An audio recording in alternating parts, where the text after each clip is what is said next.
وہ کھانا کا انتظام کرے. بلکہ پہلے ایسا بھی بہت دیکھا جاتا تھا، ہمارے جو آباء و اجداد ہیں، بڑے بزرگ ہیں، وہ بات کرتے ہیں، بتاتے ہیں کہ اگر کسی ہمسائے کے گھر میں بھی نا گلی محلے میں کوئی فوتگی ہو جاتی تھی تو 7 دن یا 10 دن کا ایک ٹائم پیریڈ ہوتا تھا کہ اس فوتگی والے گھر میں چولہا نہیں کرتے تھے، ارد گرد کے جتنے بھی ہمسائے رشتہ دار ہوتے تھے وہ کھانا بنا کے گھروں میں ایسے ہی مجھے یاد ہے، ہم چھوٹے سے تھے، ہمارے والدہ محترمہ کھانا بناتی، اس وقت تو خوشبو کھانے کی بڑی پھیل جایا کرتی تھی.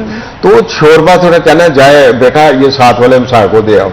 اب تو جناب خوشبو بھی باہر نہیں نکلنے دیتے، وہ فریج کے اندر ہی ٹھوک دیتے ہیں. تو یہ ہے، دیکھیں اسلام جو ہے ایک بار سیدنا ابو بکر صدیق رضی اللہ تعالیٰ عنہ نے اپنی بیٹی عائشہ سے فرمایا کہ بیٹی جب آقا علیہ الصلوۃ والسلام موت میں ہو نا تو آپ کے ساتھ خوش ہو تو ذرا ایک سوال کرنا کہ معراج پہ جب آپ تشریف لے گئے تو اللہ سے خاص بات کون سی ہوئی، وہ ایک بات بتا دیں. تو ایک دن ہوا تو امی عائشہ نے پوچھا یا رسول اللہ کو خاص بات ہے، تو آپ صلی اللہ علیہ وسلم نے فرمایا کہ جو اللہ نے فرمایا کہ میرے محبوب تیری امت میں سے جو لوگ 2 دلوں کو جوڑے گا فرمایا کہ اس کے لیے جنت کی بشارت ہے. وہ خوش ہو کر جا کے اپنے والد صاحب کے پاس گئی کہ ابا جان حضور صلی اللہ علیہ وسلم نے یہ فرمایا کہ اللہ نے کہا کہ جو 2 دلوں کو جوڑے گا وہ جنت میں جائے گا. تو آپ کی آنکھوں میں آنسو آ گئے. تو امی عائشہ کہنے لگے ابا جان آپ کو خوش ہونا چاہیے، آپ رونے لگے. اور میں اس کا دوسرا پہلو بھی دیکھیں کہ جو دل توڑتا ہے وہ پھر جہنم میں جائے گا.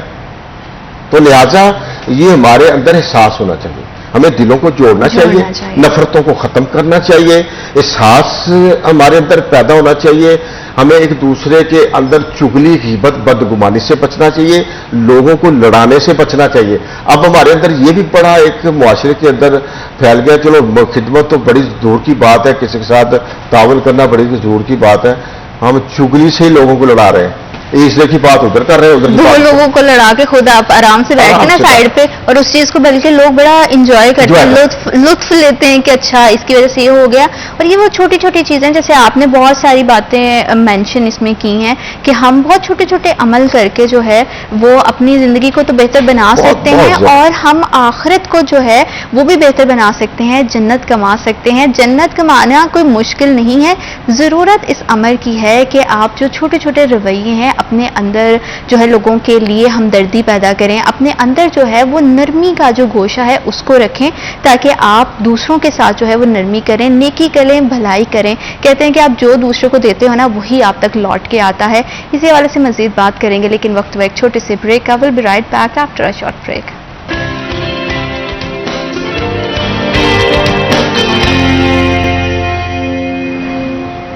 Welcome back after a short break. آپ دیکھ رہے ہیں سٹی ایٹ 10، اور جمعے کے حوالے سے ہماری کوشش ہوتی ہے کہ کوئی بھی ایک ایسا موضوع آپ کے سامنے لے کر آئیں جو آپ کی زندگیوں میں جو ہے وہ اچھا بدلاؤ لے کے آ سکے. اور بہت زیادہ آج کل لوگ پریشان ہیں اور مختلف طرح کی سچویشن میں گھرے ہوئے ہیں. اس کا سب سے بڑا ایک وجہ یہ اپنے حقوق میں اگر کہیں پہ کوئی کوتاہی ہو جاتی ہے تو اس کو نظر انداز کر سکتے ہیں، اس کو معاف کر سکتے ہیں، لیکن حقوق العباد کی بہت زیادہ اہمیت ہے ہمارے دین میں، اسلام میں. صرف مسلمانوں کے لیے نہیں، چاہے وہ کسی بھی مذہب سے تعلق رکھتا ہے، کیونکہ اللہ کی ذات وحدہ لا شریک ہے. وہ اس چیز میں جو ہے وہ تفریق نہیں کرتی. وہ صرف یہ نہیں دیکھتی کہ صرف مسلمان ہے تو میں اسی کو رزق دوں گا.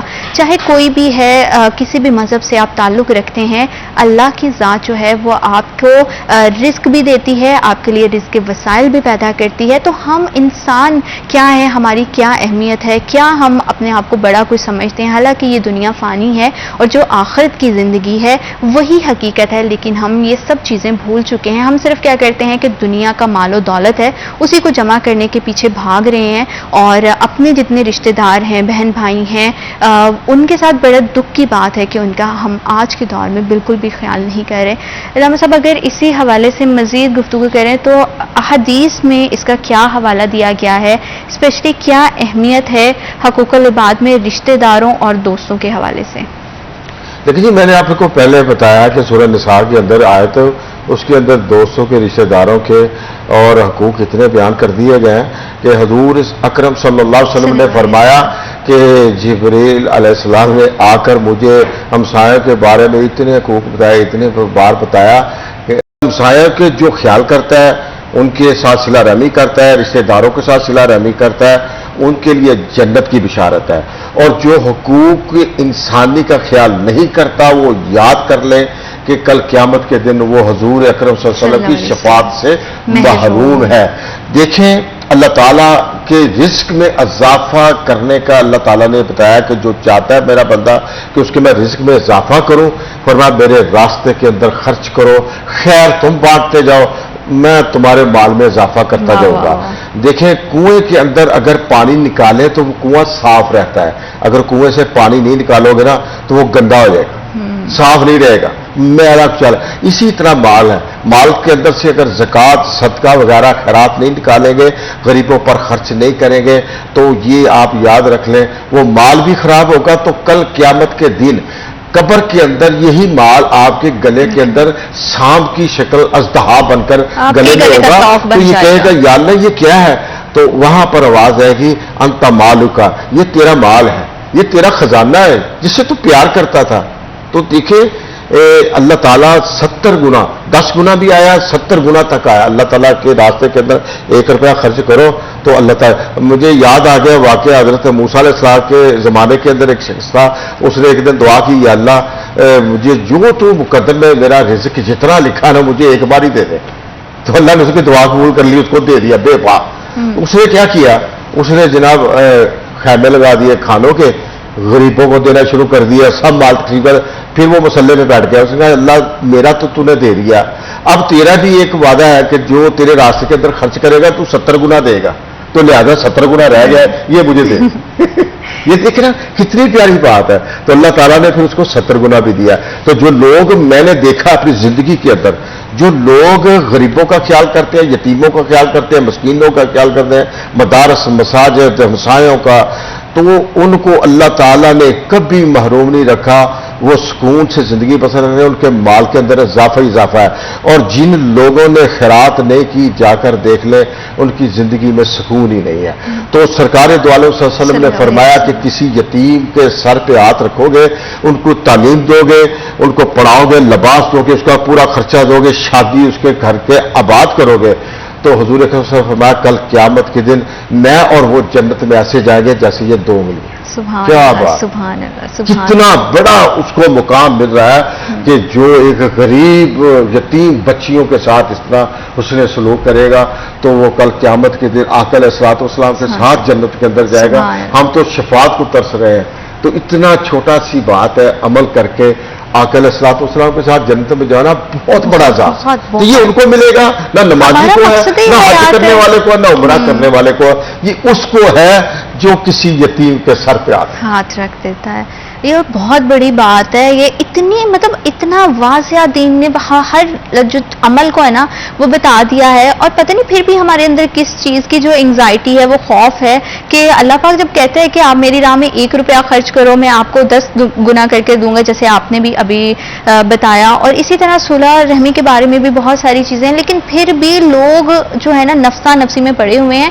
میرا تو ایک نا اس چیز پہ بہت وہ یقین ہے کہ آپ کا دل بڑا ہونا چاہیے، جیب بڑی ہونے سے کوئی نہیں ہے. میں نے بہت سارے ایسے لوگ بھی دیکھے ہیں جو دن کا اگر مثال کے طور پر 100 روپیہ کماتے ہیں نا تو وہ 50 خود خرچ کر لیتے ہیں، 50 اللہ کے راستے میں دے دیتے ہیں. لیکن یہاں پہ 50 کروڑ کمانے والوں کے نا دل اتنے چھوٹے ہیں کہ وہ کسی کے ساتھ بھی جو ہے نا وہ شفقت کا رویہ کر کے راضی نہیں ہے. اور اس کا الٹیمیٹلی یہ ہوتا ہے کہ آپ بہت کچھ کما تو رہے ہیں لیکن آپ کے اندر کی جو سکون اور وہ جو ہے نا آپ کا اطمینان ہے وہ کہیں کھو جاتا ہے، آپ کے اندر رہتا ہی نہیں ہے.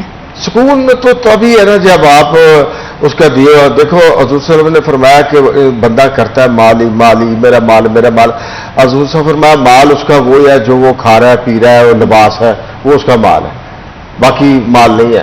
اور جو اپنا خرچ کر رہا ہے بیوی بچوں کا وہی اس کا مال ہے. فرمایا جب قبر پہ چلا گیا ختم. وہ مال پیچھے وراثت ہے، وہ اوروں کا، وہ چاہے بے حیائی میں گزار دے وہ اجاڑ دے، چاہے وہ گناہوں کے اندر اجاڑ دے، اس کا اجر اس کو نہیں ملے گا. اجر تو وہی ہے جو دنیا کے اندر آپ کو. ہمارا ایک دوست ہے، ایک اچھے لوگ بھی ہیں، میں نے دیکھا ہے، ہمارا ایک دوست ہے وہ باہر کے ملک رہتا ہے. تو وہ میں نے دیکھا وہ پاکستان کے جو غریب اس کو فون کر دیتا ہے نا کہ جی میرا یہ مکان ہے، کوئی بیوہ کر دے اس کا مکان بنا دیتا ہے. وہ